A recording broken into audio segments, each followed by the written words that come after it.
诉大家一个好消息，新袋鼠。你转我来一下的。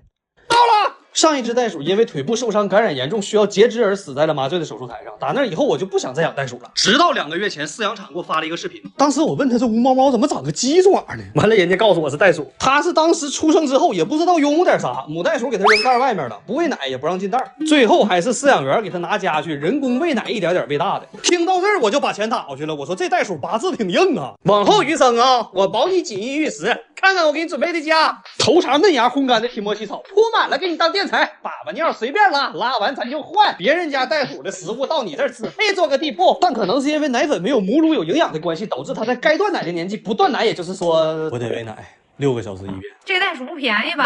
私房钱没少攒啊！没花钱啊，我给老板送了几个我之前领的苹果水果。好不容易领的就这样送了，多可惜啊！放心，左下角上线就能看到领取界面，人人有份。我上次去没抢到啊！下错了，我左下角是官方认证的，里头除了1万台苹果15，还有不限量的华为 Mate 60保底，都全新顶配机。华为很难抢的，左下角说送就送啊！你看粉丝群里大家都领到了，我这台也是昨天领的，今天刚到。这回不用砍一刀吧？不用，花2-3秒从左下角下载上线，完成任务，苹果华为随便选，准靠谱。哎呀，就是不知道什么时候可以不喂奶呀。断奶后的粮我都准备好了，小麦草、紫花苜蓿、各种优质的提莫西草以及龙猫粮。养龙猫的应该知道这2个粮是什么档次，但只要它不断奶，这些玩意儿全用不上。要不要给它整点离乳食品？草食性动物的离乳食品，来点青汁儿啊，正好我不爱喝。你一个袋鼠，天天抱我奶瓶喝奶合适吗？毛也长全了，牙也长齐了，小拳拳都能捶我胸口了。每天还得让我定闹钟喂你4遍奶，不喂就叫唤。不行，我得想个招让它断奶。人的离乳食品是米糊加奶，袋鼠吃草的离乳食品应该是青汁加奶。这玩意儿能喝？替它试试。这玩意儿还是骗我媳妇减肥喝吧。还有没有别的办法？哎，家里这不有一个吃草的吗？来吧，土拨鼠老师，教他吃草这个活就交给你了啊。我让你吃草，没让你吃袋鼠。这不同品种的还是不行，那就只能……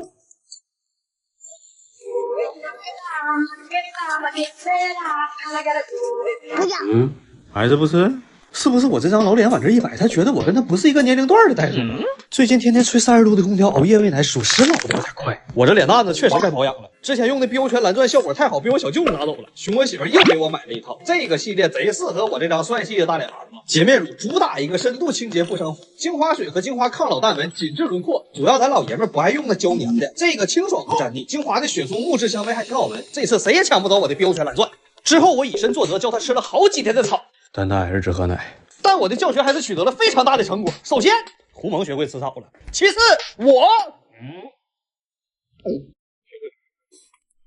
蓝环章鱼又死一只，难道是我养死？不对，不可能！让我先冷静的推理一下。首先排除被我养死的可能，门窗并没有被打开过的痕迹，又是一场密室鲨鱼案件，仅存的目击者并不具备指控犯人的能力。密室、水循环系统、死章鱼，等等，他的手，我知道了。新鸡子蛙一字猫皮道子，凶手就是你，鸡心螺。哎，他好像死了，那就是你。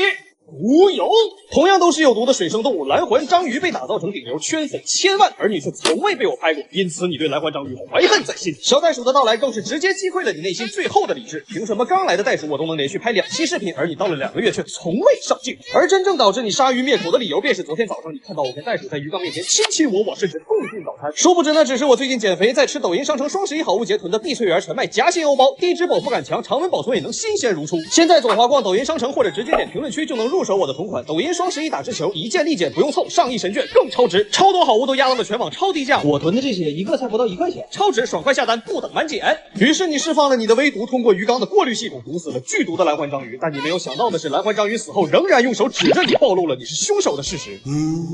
其实每次拍视频，蓝环章鱼都会叫我带上你，甚至在他的遗书里写的都是以你为主角的剧本，而你不配。哎，这章鱼怎么好像没死呢？你还要推理的对吧？我就说我不可能养死蓝环章鱼吧。新到个拟态章鱼，这玩意儿大家都不陌生吧？动物界的伪装之王，生存能力极强，但是被我养死过4只，我严重怀疑他们4个是自杀。看，开始模仿水母了。而且今天还有一件特别让我高兴的事儿，哥们儿买了这么多年鱼，第一次啊，渔场给我送了个赠品，就喜欢这小惊喜。开盖入缸看看是啥？我去，他发货的时候喝假酒了吧？谁家好人赠品送蓝环章鱼啊？这是投其所好的恩赐，还是蓄意谋杀的陷阱啊？陷阱也没事儿，就算我被咬了，我也知道半夜飘着我应该去扒谁家的窗户。然后我就犯了个错误，蓝环章鱼入缸之后，盖儿忘关了。我找遍了鱼缸的所有角落，甚至石头底下都没找到，那就只能中国豪宅史半壁桃花源，一席一风云，出入皆人物。哎，这地儿真挺好啊，比我那强。我都设计完了，这瀑布小水池养个水豚，这小高台铁丝网一围养狐獴，这地方整个给它罩上养蟹黄面，还有这地下室这么高的挑空，到时候把沙发什么全都一扔，摆个鲨鱼缸，鱼缸高度直接就跟上面那层也就是这儿齐平，这捞个鱼得多方便。还有这酒柜里头红酒全撇，打上隔断直接养蛇，一格一格的，放眼望去全都能瞅着。还有这个家庭影院，直接拿它显视频用。哎呀，这蓝环章鱼是跑得好啊，跑得妙。那个我好像眼花了，你们帮我瞅一下，是蓝环章鱼吧？不是你跑一回你就来隔壁缸，你倒跑远点，我那边合同我。哎呀，这么的啊，兄弟，这鱼缸盖我开着放过水气儿，我估计得晾个3天。这3天你要是敢往出跑，我指定是把新家里最好的位置留着养你。你赶紧跑，你不跑我没有正当理由搬家。我之前送给海洋馆的蓝环章鱼不是怀孕了吗？今天终于孵化成功了。这些白色透明状的小圆形物体就是小蓝环章鱼，如同珍珠奶茶里边的脆波波，珠滑圆润，又如同杨枝甘露里面那个柚子粒儿，晶莹剔透。我好像知道这2年我是怎么胖起来的了。这也是我第一次正式成功孵化蓝环章鱼宝宝，但是死活就不到了啊！他们一动也不动啊。旁边那些一跳一跳的那些是丰年虾，是给他们留的食物。反正就是他们若安好，那指定能吃饱；他们若不好，那挖坑埋土拉屁倒。另外再说个不好的消息，蓝环章鱼妈妈死了。母章鱼这个物种的寿命只能活到它的孩子出生的一左一右，所以说当妈的特别不容易。看视频的宝宝们一定要孝顺我们的父母。所以说你们4个就是白眼狼，没说你要老八，没说你要板牙。除了老八以外，其余那4个是不让碰不让摸，一摸就咬我。你们4个是没听过有奶就是爹这句话吗？我一个人一把死血把要把你们喂养大，你们还咬我啊！所以说我给你们搬家，你们就老实跳过去，别出来啊！你往出蹦，我抓你，你还咬我，我们会很难办的。来，听我口令，有帐篷，有帐篷，然后有帐篷。老八出去了无所谓，你们别出去就行，搞定。然后再把老八放进去。这外头咋有俩呢？没事啊，我们还可以通过放置陷阱来把他们捕获。老八，你进来干啥？我要抓的是这个。你先回去吧，接下来是我跟他单挑的时间。我真的不想动用这个，是你逼我的啊，小子！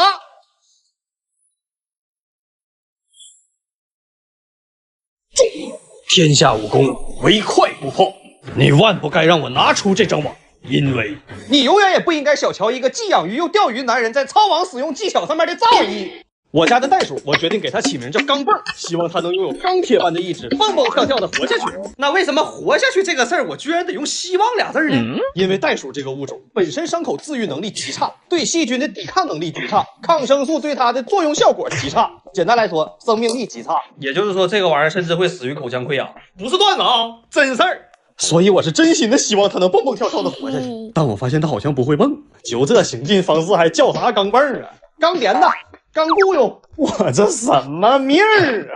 买个袋鼠不会蹦，买个电鳗不发电，买个蓝环章鱼吃个螃蟹还要螃蟹翻墙的。最可气的就是这个浣熊蟹黄面啊！自打最近反群之后开始咬我了。我要不看你是个金发浣熊，早给你做绝育了。给你能耐的还反群，但还好哥们儿技高一筹啊，非常知明智的让奥利奥上了训狗学校。现在已经学会遛狗了，你等他学成归来的啊！你不咬我吗？等他站你面前的啊，你咬一个试试。还有你们4个也咬我啊！你们不抱团吗？看他回来木你就完了。还有你不蹦吗？啊，咱不蹦，不想蹦不蹦啊！哎呀，乖，你咋的都行啊。还有你不有毒吗？你有毒就有毒呗，你那玩意儿属实人和狗都整不了。广东的钓鱼比赛邀请我一个东北养鱼的参加，不好意思啊，去不了啊，我这袋鼠得喂奶呢。喂，妈，帮我喂2只袋鼠，我要去广东。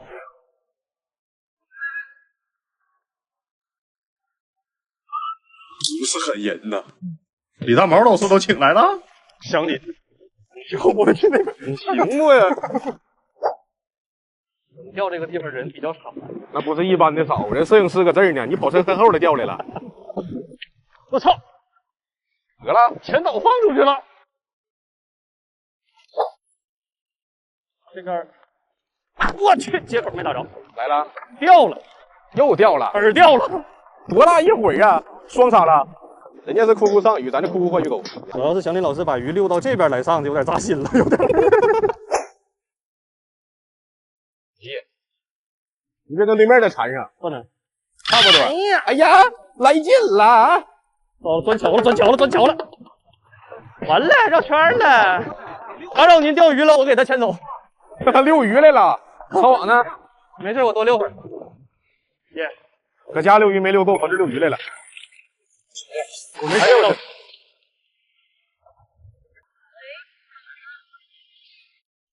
呼！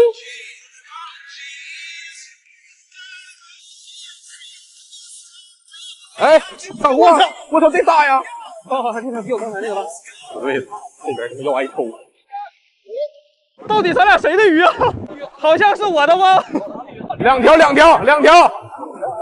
快！哎，捞住！哎，抄鱼技术还可以啊，大哥。抄鱼，成天搁鱼缸抄鱼练出来了。哎呀，哇哦，赶紧放回去。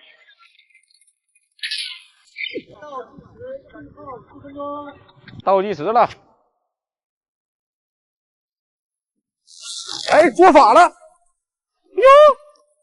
哟，哇，我这劲儿大呀！栽了，低杆哥，低杆，稳，求稳！我就要扬杆。又闪了啊！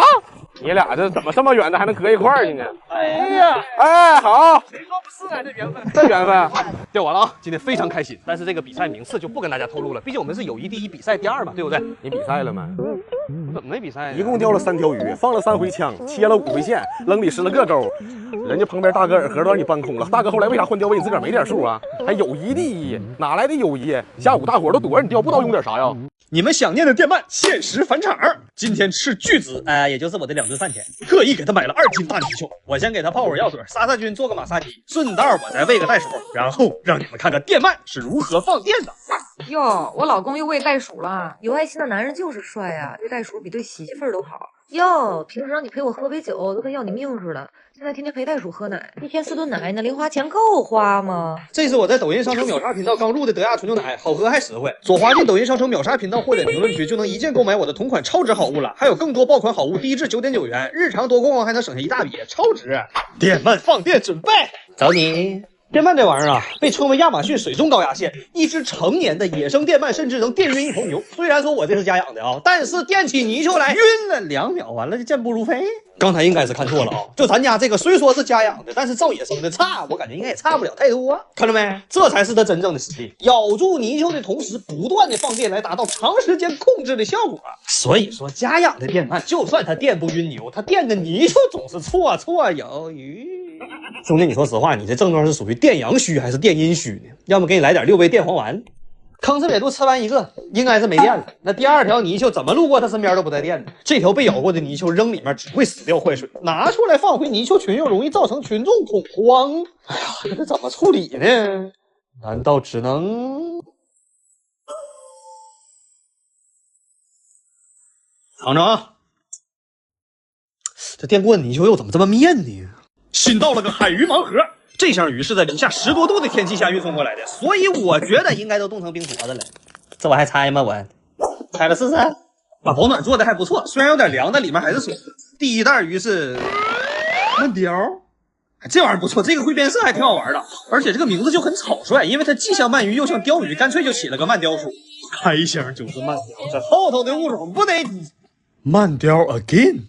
没事，咱们再来看第3袋啊，这一袋连个水都没有，指定不是鳗鲷。这个是变异馒头蟹，这个真是老朋友了啊！之前我养过一只，活着的时候特别好玩，死了之后给我难受的，我还特意拿开水给它胀了一下子。第4包有水的，这个感觉应该是，我他妈就知道，这卖家捅鳗鲷我了吧？第4袋里面水很少，变异馒头蟹加1，这个樱花粉我感觉比刚才那个好看。这还有一个不知道是什么品种的小章鱼，最后一袋水挺多的。这要再是个鳗鲷，我高低给它鱼上拉黑了，完蛋！这包装一瞅就是个章鱼，章鱼运输的时候吐沫必死。被我说中了吧？而且这章鱼脑袋上这条纹，我怎么瞅怎么眼熟。这个品种我好像养过。我们还是不要再联系了吧。这哥们咋想的？给我装条椰子章鱼。上回养完之后，我清创2个月才好，现在我瞅着椰子章鱼我都嘚瑟。这不能也是椰子章鱼吧？我去，这色儿霞红，哎妈呀！霞红章鱼这玩意儿长得太像椰子章鱼了，但它这情况不咋乐观啊，断了个爪子。这种情况一般是章鱼自身压力过大，然后它会自残，自己啃自己爪子。这种章鱼一般不太好养活，赶紧把灯关了。黑暗环境下静养能有效减少它的压力，而且它现在不是最辣手的，最辣手的现在是它慢条斯瑞。兄弟起来，别睡了。这个时候我应该干点啥？我应该人工呼吸。这嘴唇有点下不去嘴呀，我算了，来我家一回我得对他负责呀。兄弟，这么点，我去刷个牙，完了你等我回来，你好了，谢谢兄弟理解啊，你这放过我也放过你了，你这下子。我叫王小怪，养2只蝎子粑粑独一份的鼠，一只人工奶大到了断奶龄却不断奶的袋鼠钢镚，一只可能是全世界唯一一个跟狐獴混养的土拨鼠板儿牙。2个不同类的鼠子辈动物居然在同一时间给我气崩溃了。首先是钢镚，每天定时喂4遍奶，试过多种方式依旧不断奶。听动物园的一个前辈说，小袋鼠断奶喜欢吃仙草，零下10多度的天，我上哪给它整仙草去？于是我就买了草籽自己种，这个就是号称食草类动物最爱吃的提莫西草，也就是狗尾巴草。然后我买了40斤蚯蚓肥土，种了2000个草籽下去，每天浇水1个月之后就发2个芽，还都死了。对不起，我没想到我连狗尾巴草都养不活。看来钢镚是断奶无望了。钢镚这边其实还好，只是不断奶而已。但是土拨鼠那边有可能会造成狐獴断子绝孙，绝对不是危言耸听啊！最近我观察土拨鼠和狐獴，发现以下反常行为：第一，狐獴站岗它睡觉；第二，狐獴睡觉必须围着它睡；第三，食物必须它先吃，狐獴敢抢上去就咬。综上所述，我现在心里有一个可怕的猜测。狐獴是社会等级制度非常明确的母系群居类动物，组成结构由一个强壮的雌性作为女王统治，只有1只雄性拥有繁育权，其他的雄性和雌性都是保姆、保镖和哨兵。我观察我家这个种群没有明显出现女王行为的狐獴，而土拨鼠偏偏是个母的，也就是说，他们应该是认这个土拨鼠为女王了。但问题是，整个种群只有女王有繁育权呐。现在情况就是想繁育，要么他们打破这个生殖隔离，搞个土拨盟出来，要么就断子绝孙。我真的好累。时代兵别繁殖了，到时候繁殖出来的崽子又像这个袋鼠似的，到年龄不断奶。我是当完月嫂，我还得当奶妈。吃草了，这不断奶了吗？感谢钢镚成全，再见了，奶粉，再见了，奶瓶，再见了，一天喂4遍奶的生活。小袋鼠从第一次吃草算起来得大半年才能完全断奶呢，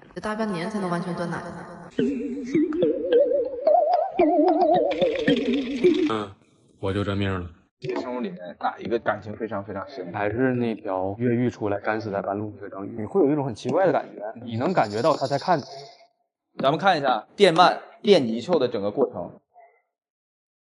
我去，这条电鳗真的好大呀！有一种想摸它的冲动，这种冲动是合适的吗？到目前为止啊，大概花了多少钱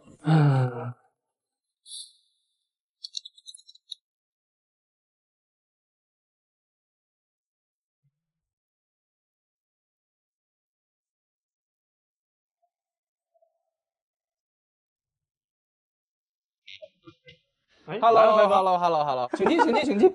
咱们下楼看一下小怪的生物空间。我去，你这个笼子都是私人定制的吧？对，袋鼠在这里，好可爱。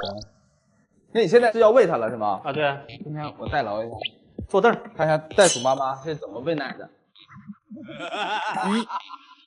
今天开始我要自己上厕所。这就是那条电鳗啊，刚是2米的啊，体长在1.3米左右，视频当中看就不大点，但实际上它是比胳膊要粗很多的。给你科普一下，看到那条白的没？知道是啥吗？是它的便便吗？对。目前现在这个状态都能发出多大的电量呢？这我还真没算过，但是我感觉给我电晕应该不是事儿。有那么夸张？没有，你试试。要不咱们试试，兄弟们。这么的哥，我怕你够不着，我给你搬个凳子来啊。在以后的日子里，大家未必能看到我了，所以希望大家能够开心快乐。他现在是需要进食的时候吗？昨天刚喂过，现在扔里一条也行，他未必会吃，但是有可能会变。选一条你心仪的泥鳅，这是喂电鳗的泥鳅，这一条。咱们看一下电鳗电泥鳅的整个过程，走。自由的嘿嘿，碰到的那一瞬间，电鳗会做出一个很大的反应。他现在还没发现它。没发现电鳗的眼睛基本是瞎的，它不敢过去。有没有一种可能，你挑的那个泥鳅它是有点懒呢？助力一下，哎，过来了，过来了。在碰到的那一瞬间会有反应。哎，你可能是选了一条最聪明的泥鳅，正常甚至会往它身上撞。你看，瞬间躲开。回手啪！哎，刚才他肯定是放了一下电，但是不多，我估计他可能是因为吃饱了的关系。完了。电鳗是比较懒的是吗？他在饿的时候会满缸窜。溜了。他就碰的那一瞬间，你应该能感觉出来泥鳅的那个麻了一下。对，我去，这条电鳗真的好大呀！有一种想摸它的冲动，这种冲动是合适的吗？这个良言难劝，这个该电的白呀。狐獴，哎，视频主慢看。里边那只狐獴为什么一直在睡觉吗？因为那是个土拨鼠。就这么吵闹也依然不影响它吗？你看他拿个拖子进来，放他面前，他就上来了。溜了。这样仰着这么拿一下试试，像一坨肉。这样，重点来了，兄弟们，蓝环章鱼。现在这里边有几只啊？目前为止，这里头应该是前2天我看到有3只左右。那我怎么一只都没发现呢？伪装的吗？它这个领地感好强哎！它这出来那一刻，我能感觉到它有领地意识。它8个爪站在那儿，然后告诉你就多余了，吵醒我。那浣熊拿走吧。哇，好大的一只浣熊哎！妈妈酱有脏东西。是个大屁股，一屁股肉啊！对，这屁股上全部都是肉。就你平时拍这些视频都是你一个人拍吗？对，从我开始玩短视频到现在，你平时看我视频吗？我看了，有没有感觉从拍摄到镜头感到制作到后期剪辑都很粗糙，就不是很精良，就明显就是你一个人弄的。对，家人们，今天我们邀请的这位嘉宾，他左手是蓝环章鱼，右手是深海电鳗，脚下还有2只浣熊和那个狐獴。这俩玩意儿放手上我就死了。他就是人狠话又多的王小怪，欢迎小怪。大家好，大家好。你养各式各样的生物，就全国也是屈指可数了。我目前为止我所知道的养蓝环章鱼的就有很多啊。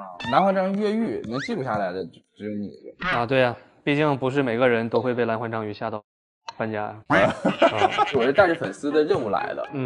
粉丝们对弟妹也比较好奇。不知道今天有没有幸可以见一见。弟妹能不那儿呢吗？坐那儿卖单呢。Hello。还好弟妹没出镜，弟妹出镜就没我啥事儿了。整体这房子有多大？家底下应该在300平出头吧。家里面一共养了多少个物种？有计算过吗？没计算过，而且总数不重要嘛。这个东西你就像一个收藏家的感觉。我看每个生物基本上都不是特别便宜，对，都挺贵的。到目前为止啊，大概花了多少钱？100多万到200万之间肯定是有的。就是你养的这些生物里面，有哪一个就是感情非常非常深的？感情最深的就应该还是那条越狱出来干死在半路那个章鱼。你在看那个章鱼的时候，你会有一种很奇怪的感觉，就是那个东西你能感觉到它在看你，它是有灵魂有思想。你像它，可能你在看它的时候，给人感觉就是它在忙于自己的事儿。几乎所有的动物就是我想吃了，我想喝了，我想拉了，但是那个章鱼它是在看你的那种感觉，就是很奇怪。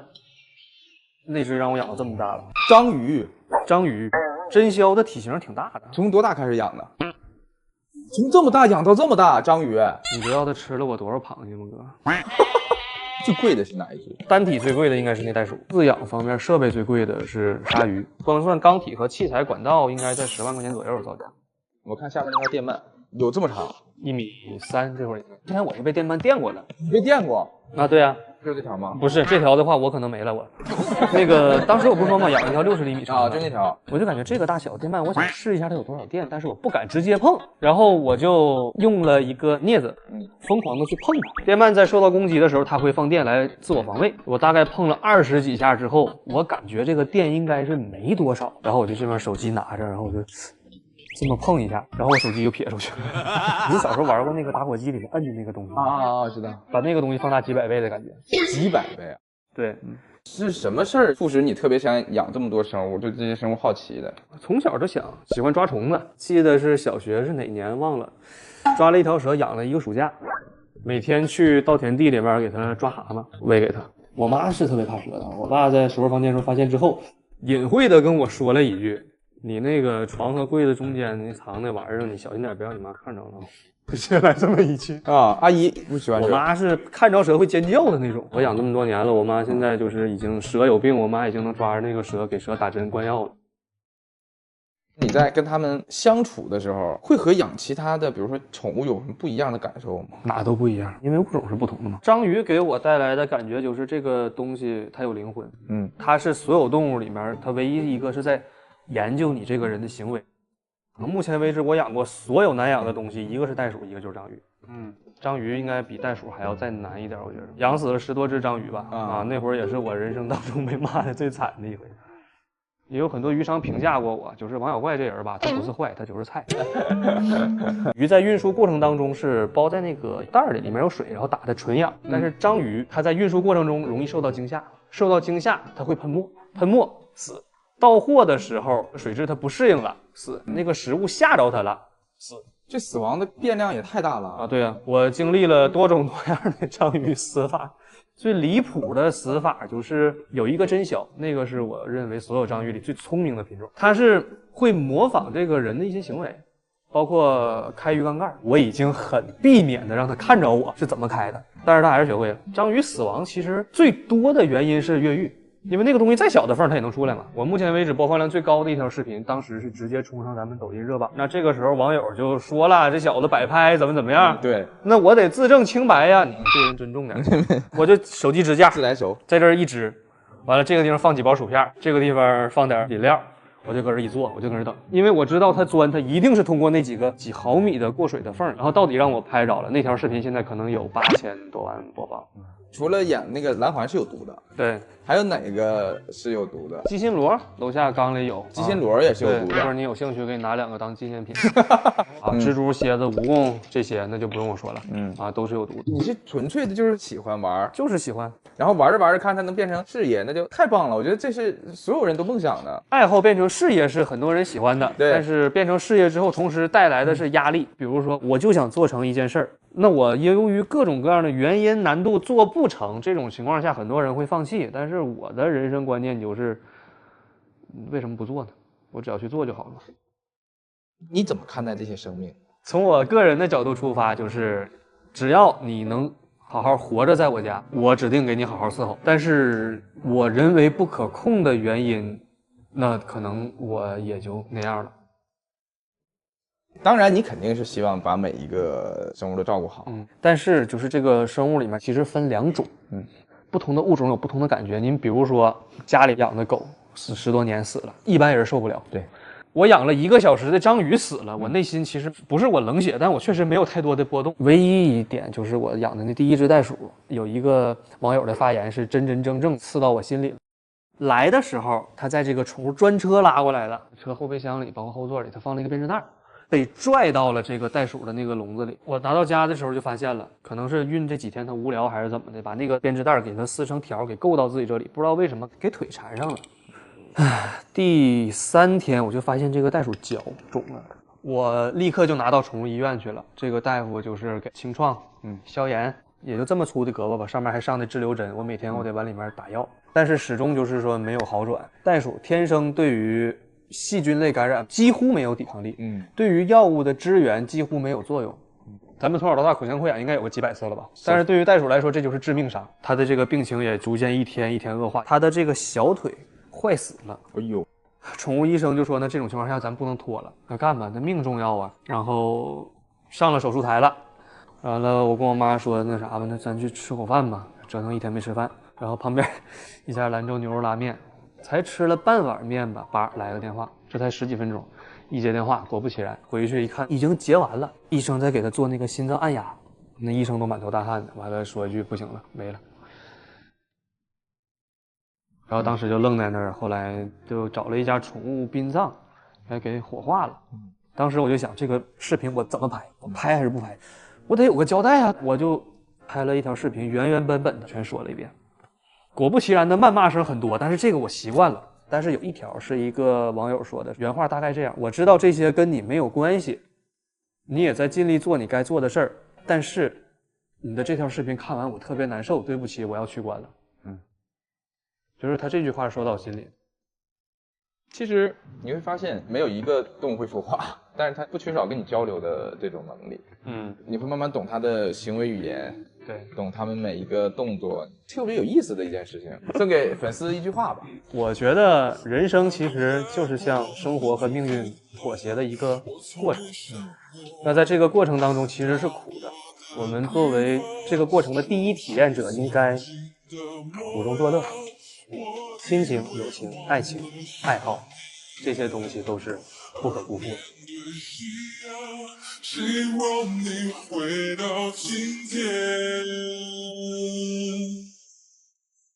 我叫王小怪，养了一只发育停滞的袋鼠，不仅在该断奶的年纪没有断奶，甚至它还不会跳。这个行为甚至一度让很多粉丝认为它就是个大灰耗子。身为一个宠物博主，我拿人格担保啊，这真的是个袋鼠，不是大灰耗子。你们瞅这脸，这耳朵，这牙，哪里长得像大？我刚才拿人格担保那句话能不能收回？就在我内心已经接受它是一个因为发育停滞而不会跳的大灰耗子的时候，监控下的一幕却又让我世界观彻底。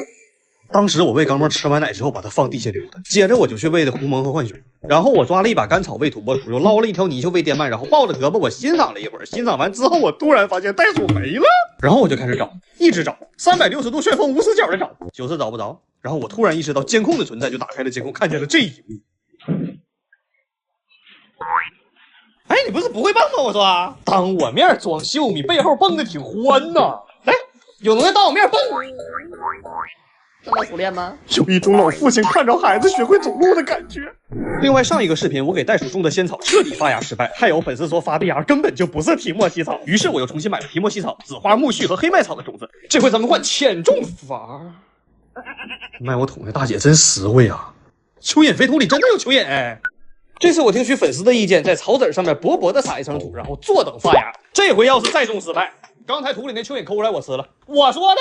我今天要为蓝环章鱼证明，提到章鱼，所有人第一反应永远是这玩意儿智商高或者好吃，但提到蓝环章鱼，大家的第一反应永远是这玩意儿有剧毒，反倒是智商高这种基础属性被忽略了。它也是章鱼啊，它不配吗？所以说，就这玩意儿其实是一个高智商的剧毒携带者。没出来吧？我感觉有点瘆得慌。本来我还拿它当傻子呢，结果昨天为了个词儿，直接给我看的浑身发毛。正常蓝环章鱼捕食那是上去就罩住，罩完就吸住，吸完就咬住，咬完就放住。但这只爆炸头蓝环不一样，螃蟹在靠近过程中有那么一瞬间它闪了蓝圈，说明它想进攻，但是螃蟹钻缝了。而它的第一反应是慢慢悠悠的游进了山洞，然后在一瞬间就把另一只蓝环章鱼从山洞里赶了出来。此时的螃蟹还在快快乐乐的吃着昨天蓝环章鱼吃剩的有可能是他大表哥的物体。然后爆炸头蓝环就悄悄的来到了山洞的左侧，并且一点一点缓慢的爬上了山洞。看到这儿，你们是不是跟我当时一样，已经脑子里面有个预判了？他接下来的动作就验证了我们的想法，先绕到石头顶部，然后在双方没有对方视野的情况下，把螃蟹赶出山洞，迅速抓住螃蟹，结束了这场完美的偷袭。每一步都带有目的性，甚至他还记住了螃蟹的位置。身为一个宠物达人，能把这场精彩的战斗完整的拍下来，我是何其的幸运。但问题是，拍完这条视频之后，关完灯他咋老瞅我呢？他以前不这样啊！我去，这玩意儿能扛住螳螂虾2人？今天才海鱼盲盒。别人家的宠物运输过程中，那都给划到宠物专送里头。我家的宠物海鲜，海鲜就海鲜吧。我养这玩意儿确实是很多南方沿海城市老百姓餐桌上的美食。没说你哦，你不配。让我们打开第一袋，看看里面是馒头蟹。作为一个海鲜爱好者，这个玩意儿的钳子巨好吃。但作为一个宠物爱好者，这个玩意儿最好玩的技能是 Lonely, I'm Mr. Lonely. 让我们再打开第二袋，看看里面是 I have nobody for my 第三袋。这螃蟹是变异了？那什么水不说2年才能过来吗？整误会了啊！这种螃蟹是一个深海品种。第4袋也是这玩意儿，深海的品种长得确实是有一股子不管人死活的随心所欲。第6袋的东西我没看明白，这是个水母还是个太岁呀？第7袋跟它应该是同一个东西，但是好像死了。臭了！不怪那和尚掉海鲜了，全是一股海鲜市场味儿。所有螃蟹通通放寄居蟹缸里养，但这个水母太岁扔哪个缸里都得被吃啊！哎，等会儿扔螳螂虾缸里可以。首先，螳螂虾是吃甲壳类动物，不吃这玩意儿。其次，虽然螳螂虾的拳头真的很硬，但是打这玩意儿不就相当于铁锤砸棉花吗？正所谓以柔克刚，以卵击石，以身相许，以绝后患。反正就以我的智商，这事肯定就不能估算错误。你是疼了吗？你这反射弧有点长啊。那啥，我刚才仔仔细细的观察过，他真的没有任何能让他疼的伤口，这应该就是他受到惊吓之后的一种逃生手段，要不然他那个尾巴为什么要长成桨形的呢？可算落地了，你们自己看，真的一点伤口都没有。所以说这到底是个啥呢？生活在海里，长2个脚，有点像蜗牛，难道是？你的海coño！